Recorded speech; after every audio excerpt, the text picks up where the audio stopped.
Llegamos ya a la lección número 12, ¿verdad? El profeta sin descanso.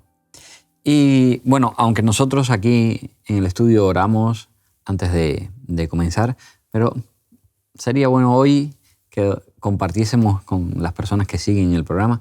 Y me gustaría, Ana, que tú oraras en esta ocasión.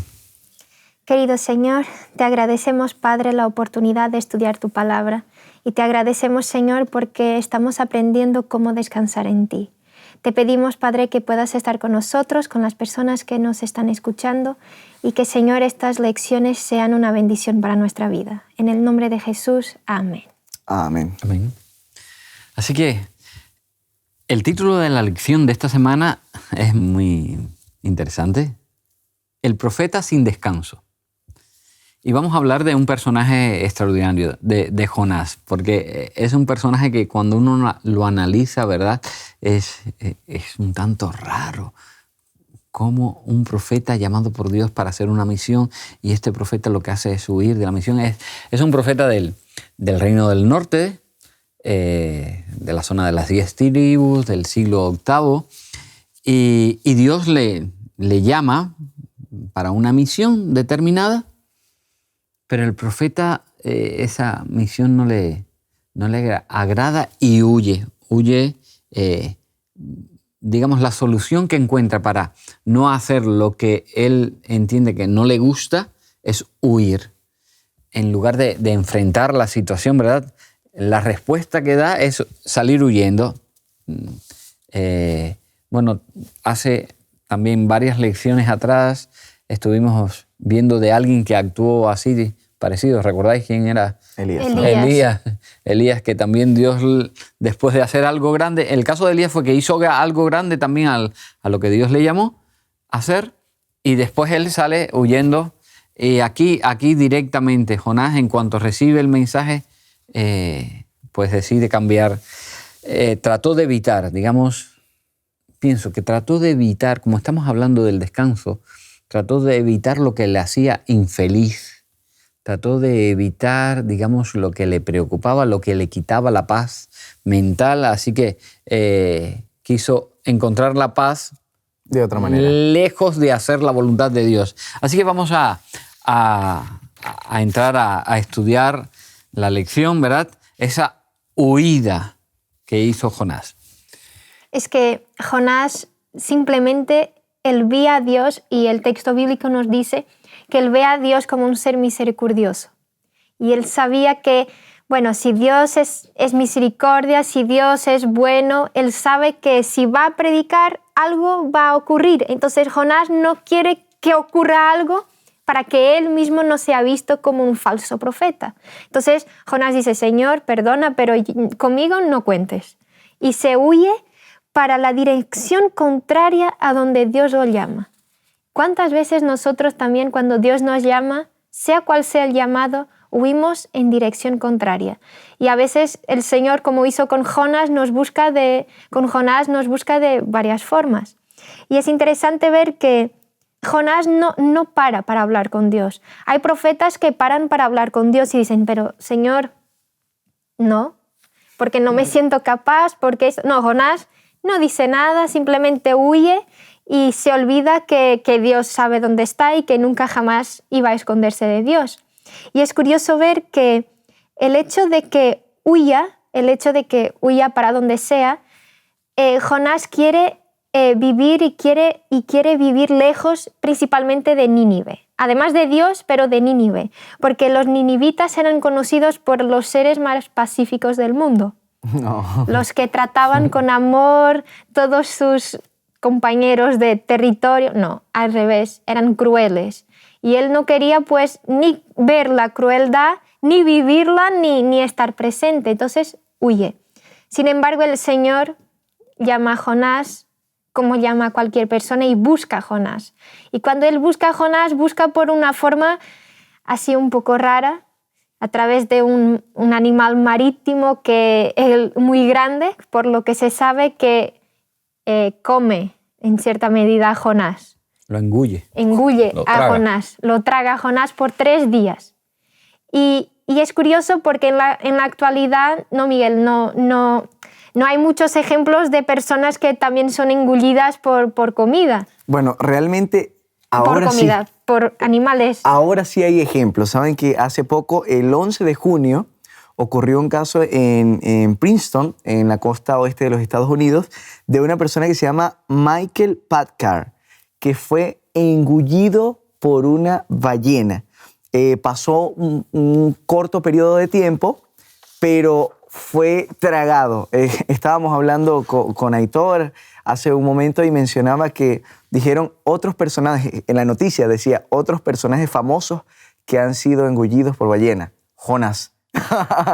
Es que es curioso, parece mentira la historia de Jonás, pero podemos ver que esta persona el 11 de junio fue tragada literalmente por una ballena y está viva. Era un pescador de langostas. Se encontraba buceando y fue tragado. Aquí podemos ver un ejemplo clarísimo de que esta historia es realmente posible, pero también había otra historia, ¿no? Sí, parece que en 1896 también hubo otro hombre, James Badley, que estuvo 36 horas, permaneció dentro de un cachalote, de un pez grande, una ballena. Parece que el sistema de los cachalotes no comen, no mastican, sino que tragan. Entonces eso lo hizo que el hombre pasara adentro y sí, parece que se le afectó por los jugos gástricos la piel, hubo decoloración, pero sí, es verdad que a veces, ¿sabéis? Las personas que no creen en Dios, que no creen o que quieren tomar la Biblia y leerla a su manera y decir, bueno, esto sí, yo creo en esto, pero esto no, entiende, no, esto es un mito, esto de Jonás y la ballena es un mito. Claro, hay estos casos contados, pero es que tampoco hay que valerse de casos que puedan ocurrir, porque cuando hablamos, digamos, del plan de Dios, Claro.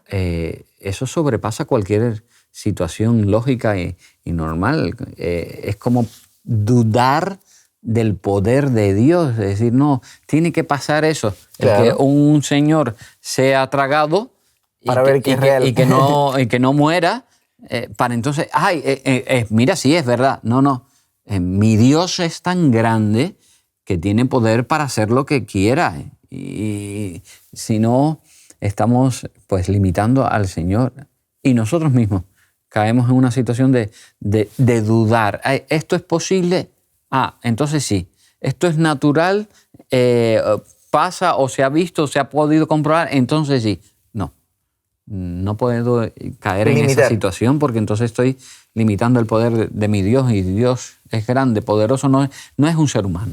Si Claro. tiene Dios que hacer las cosas como lo hacen los seres humanos, entonces ya no es Dios. Ya no es Dios. Es como Así de nosotros. simple. Es que cuando Jonás decide huir, él empieza a vivir una realidad paralela, porque él cree como Dios no lo ve. ¿Y cuántas veces nosotros en nuestras vidas empezamos a vivir realidades paralelas a la real? Es decir, empezamos a vivir momentos en que creemos que Dios no ve, Dios no está, y hacemos cosas como David, como hemos hablado, y otras cosas que creemos que Dios no ve. Sin embargo, el hecho de que pensemos que Dios no ve, eso no ocurre. Y el hecho de que Jonás haya huido no significa que sus problemas se resolvieron ahí. Por lo contrario, lo persiguieron durante todo el camino. Pero hay algo interesante, Ana, que a veces pensamos que Jonás, como la historia que se cuenta en el libro que lleva su nombre, es una historia que lo deja como un profeta que, bueno, no parece tan bueno, ¿verdad? Pero realmente en 2 de Reyes, capítulo 14, versículo 25, nos cuentan que Jonás en otras ocasiones había cumplido el plan de Dios.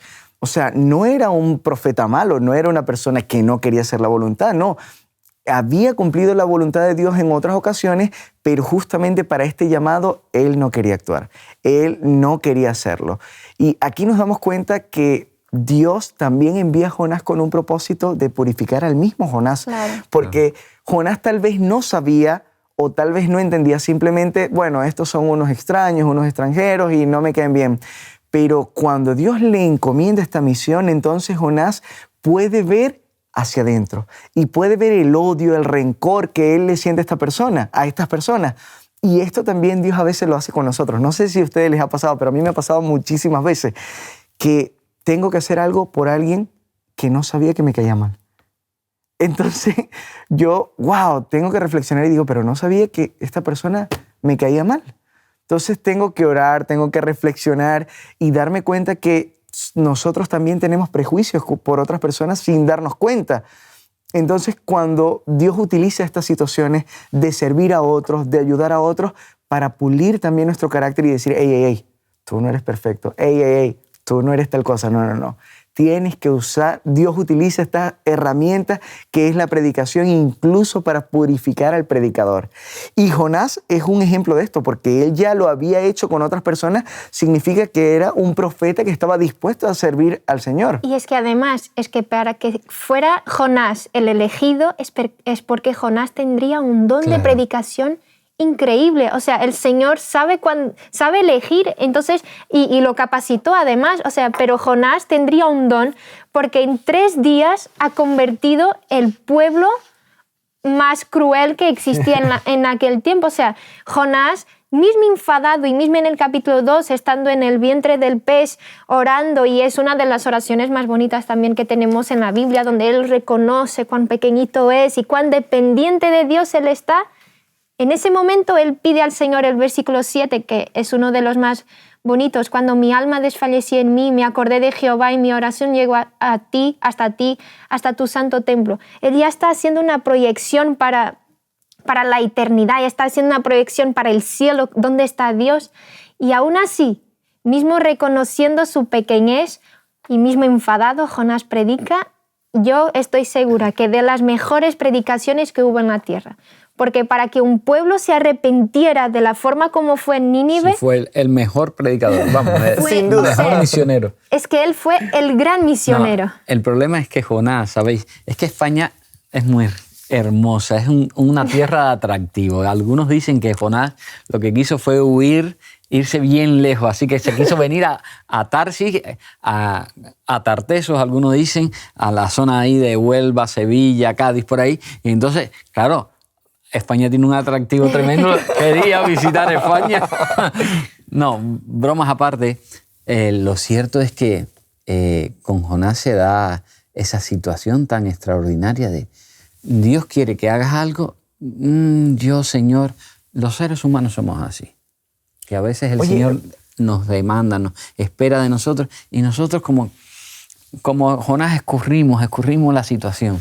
Pero esto me hace pensar que no existen seres humanos perfectos, no importa el cargo ni la responsabilidad que tengas, porque el profeta de Dios, aquella persona que hablaba directamente con Dios, tiene posibilidades de crecer, tiene posibilidades de romper sus prejuicios, tiene posibilidades de aprender. Y hay algo curioso que siempre me llamaba la atención. En la antigüedad muchas personas tenían dioses regionalistas, el dios es de los asirios, el dios es de no sé qué, y parecía que el dios tenía dominio, control solo sobre cierta ciudad. Algunos eruditos mencionan que la huida de Jonás también es una mala comprensión del carácter de Dios, porque, bueno, no voy a hacer mi voluntad, pero él podía quedarse donde estaba sin hacer la voluntad. ¿Pero por qué huye? Porque no quiere estar en la presencia de Dios, o sea, no tenía tampoco una comprensión tan clara del Dios al que adoraba, que está en todos lados. Por eso dice el salmista, ¿a dónde huiré de tu presencia? Y aquí nos damos cuenta que Jonás no solo comprende el carácter de Dios, sino que también rompe sus prejuicios como persona y Dios se hace presente aún en la tormenta. En esta embarcación, Dios se hace presente mientras todos están luchando allí. Jonás se encuentra dormido. Estaba descansando, pero este descanso que puede obtener el hombre por sus propias fuerzas es un descanso temporal, es un descanso que no es como el agua de vida. ¿Recuerdan cuando le dijo, mira, si tomas de esta agua, volverás a tener sed? Pero si tomas del agua que yo te daré, no tendrás sed jamás. Jonás tenía esa agua. Jonás en ese barco, cuando estaba dormido, él tenía un descanso que era temporal, pero iba a volver a necesitar un descanso. Pero en cambio el descanso que Dios le dio a través de esa oración que él hizo, cuando se arrepiente, cuando entra en el santuario, este descanso que Dios le da es un descanso que debería ser para siempre. Pero sabemos que no fue para siempre en el caso de Jonás, porque después que predica, ¿qué pasa con Jonás? es que Jonás se enfada con Dios y se queda como, es que el versículo 2 del capítulo 4, así que oró a Jehová y le dijo, Jehová, ¿no es esto lo que yo decía cuando aún estaba en mi tierra? O sea, la preocupación de Jonás, la huida va por este camino. Sí, para no quedar mal. Para él no quedar mal. Por eso me apresuré a huir. Por eso me apresuré a huir a Tarsis, España, Sevilla, porque yo sabía que tú eres un Dios clemente y piadoso. La península ibérica ya era llamativa en la época. Y ahora él hace una descripción de Dios que es una de las mejores también, porque él dice, porque yo sabía que tú eres Dios clemente y piadoso, tardo en enojarte y de gran misericordia, que te arrepientes del mal. O sea, vemos que Jonás sabía que si él hubiera ido como fue a Nínive, que todo lo que Dios dijo, voy a destruirlos, que eso no iba a pasar. Sí, se arrepentían. Sí, claro. Pero Jonás ya estaba mirando más allá, ya sabía que si yo predico, si Dios va conmigo, ese pueblo va a arrepentirse. Entonces yo, Jonás, el profeta, voy a pasar por un falso profeta. Y volvemos una vez más a los méritos propios, al descanso propio, Miguel. Porque nos olvidamos de que nosotros no estamos aquí para descanso propio, estamos aquí para descansar en el Señor y hacer su voluntad, dejar la nuestra. Y Jonás es el mejor ejemplo de eso. Lo curioso es que a su gusto o a su disgusto mejor, porque no estaba a gusto con la misión, cumple la misión, no por Jonás, ¿vale? Pero tú dices, es verdad, no es el ser humano, claro. Es Dios quien va con nosotros, Dios es el que hace las grandes cosas, lo que decíamos antes, no podemos dudar del poder de Dios porque a nadie se le hubiera ocurrido, de verdad, honestamente, tal y como eran los hombres de allí, los seres humanos en Nínive, que esa gente pudiese reaccionar, que esas personas cambiaran por un llamado, cambiaran. A veces nos pasa, fijaros, por eso no debemos dudar del poder que tiene Dios, porque a veces nos pasa que le hablamos a una persona, puede ser nuestro vecino, nuestro compañero de trabajo, un familiar, y la persona se niega, digamos, a aceptar las enseñanzas de la palabra de Dios, se niega, digamos, a arreglarse con Dios. Pero no debemos desistir, no debemos dejarlo como algo imposible, porque nuestro Dios tiene poder. Si tuvo tanto poder para convertir toda la ciudad de Nínive, para convertir a aquellas personas que no eran, en el caso nuestro, ¿verdad? Que generalmente nos movemos en un mundo cristiano, la gente es cristiana y tal. Aquellos no, aquellos eran paganos y sin embargo se doblegaron al amor de Dios. ¿Cómo vamos a dejar de orar por aquellas personas que conocemos que todavía no se han entregado al Señor y que a veces pues dificultan el que les hablemos y no quieren saber o a veces nos dan de lado y tal? Tenemos que seguir insistiendo con la ayuda del Espíritu Santo. Señor, trabaja en esta persona y esta persona puede. Pero yo creo que tenemos los mejores ejemplos en esta mesa. Yo no sé si a ustedes les pasó, pero a mí me pasó. Yo era una persona muy incrédula también. Era una persona dura y difícil. Yo estudié ingeniería y ya entenderán, la ciencia para mí era lo máximo, era lo mejor, era la respuesta, era la solución. Así que para mí fue muy difícil aceptar el cristianismo, aceptar la Biblia como autoridad. Y yo me di cuenta que así como Dios tuvo tanta ternura conmigo, tanta paciencia, yo me burlaba de la religión. Y Dios, no te preocupes, voy a insistir, no te preocupes, voy a insistir. Hasta que definitivamente cedí. Y yo creo que nosotros debemos hacer lo que Dios hizo con nosotros y lo que Dios hace con nosotros todos los días. Nosotros debemos insistir y persistir porque como lo hizo con nosotros, lo puede hacer con otras personas. Y es curioso porque este pueblo no tenía la tierna guía. Me encanta la expresión, cómo lo dice el escritor el día martes. Dice, los ninivitas no contaban con todas las historias de la tierna conducción que Dios tuvo con los israelitas. Sin embargo, respondieron de manera positiva a este llamado. Y esto nos hace pensar que hay personas que pensamos que nunca van a llegar a los caminos porque no tienen una vida cristiana, no tienen tradición religiosa en su familia, que por cierto, esto de la tradición religiosa, soy adventista de tercera generación, de cuarta generación, me da risa porque hay muchos pastores que dicen, mire, Dios no tiene nietos, Dios solo tiene hijos. O sea, para tú ser adventista tienes que ser en tu generación. Eres tú el que tomas la decisión, no es por tus padres. Tú eres el que tienes que hacer. El Dios de tus padres, tu Dios. Y en ese momento te conviertes en hijo de Dios.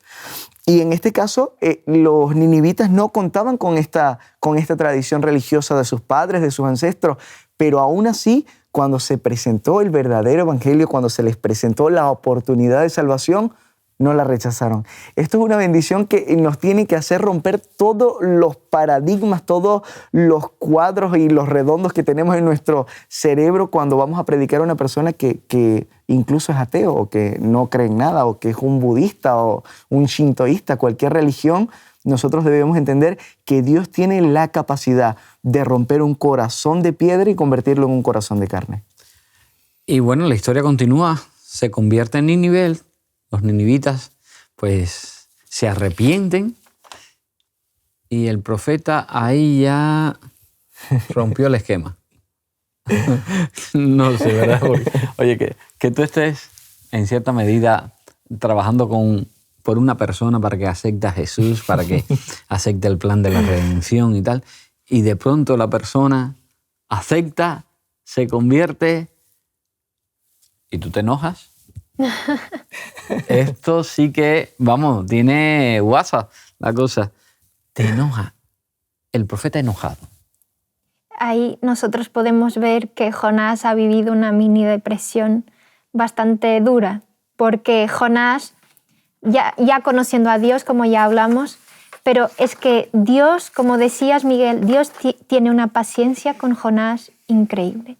Ha tenido al comienzo, cuando lo fue a buscar y le demostró Jonás, puedes subir donde quieres, pero yo estoy aquí, yo estaré aquí siempre, te veré donde sea. Y el capítulo 4 termina, es el único libro de la Biblia que termina con una pregunta. Es el único libro y es Dios que hace la pregunta a la cual no sabemos la respuesta de Jonás. No sabemos si Jonás, cambió o no, pero sabemos que Dios demuestra a Jonás que Jonás, sal de esa depresión, Jonás, pero no tendré yo piedad de Nínive, aquella gran ciudad donde hay más de 120.000 personas que no saben discernir entre su mano derecha y su mano izquierda y muchos animales. Jonás, ¿no tendré yo más piedad por una ciudad que no me conoce, como decías, que no tiene historias para conocerme, que sus padres no me han conocido? ¿No tendré yo piedad por ellos? Yo no soy el Dios de Israel solamente, Jonás, yo soy el Dios del mundo. El mundo es mío. Y es curioso el hecho de que la paciencia que Dios ha tenido con Jonás, como decías, Miguel, nosotros tenemos que tener con los demás. Y el hecho de que esa paciencia solo podemos desarrollarla a partir del momento en que estamos en comunión con Dios. Porque si nosotros no desarrollamos los dones del Espíritu, que la paciencia es uno de los dones, nosotros no vamos a seguir siendo Jonás en nuestra vida. Y Dios nos llama a que podamos hacer el cambio, a que podamos contestar a esta pregunta, a decir, sí, Señor, yo sé que tú tienes el poder de cambiar y sé que tú quieres cambiar a los demás, que no estás solo centrado en mí, adventista del séptimo día de 20ª generación, no estás centrado en mí, sino que estás centrado en los demás. En la lección hay una frase que me gustó mucho, dice, en la historia de Jonás, los ninivitas no parecen ser el problema. Al contrario, el problema parece ser los esquemas mentales y todo lo que era y lo que pensaba el profeta.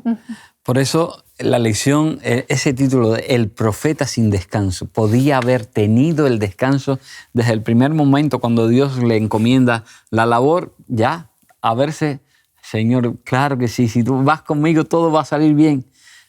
Profeta sin descanso porque Él mismo eligió.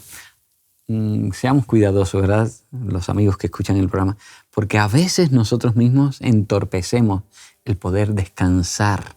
El Señor nos está ofreciendo su descanso a todos los niveles y a veces nosotros somos los que ponemos pegas para rendirnos al Señor. Que disfrutemos, ¿verdad?, del descanso que solamente Dios puede darnos. Amén. Os invitamos a tener una experiencia más allá del sábado, convirtiendo tu unidad de acción en una iglesia hogar, en donde la Biblia, la oración intercesora, la fraternidad y la testificación sean vuestro estilo de vida. Así experimentaremos un poder renovador en la iglesia y en el cumplimiento de la misión. Suscríbete a nuestro canal de Hope Media para no perderte ninguna escuela sabática viva. Que Dios os bendiga.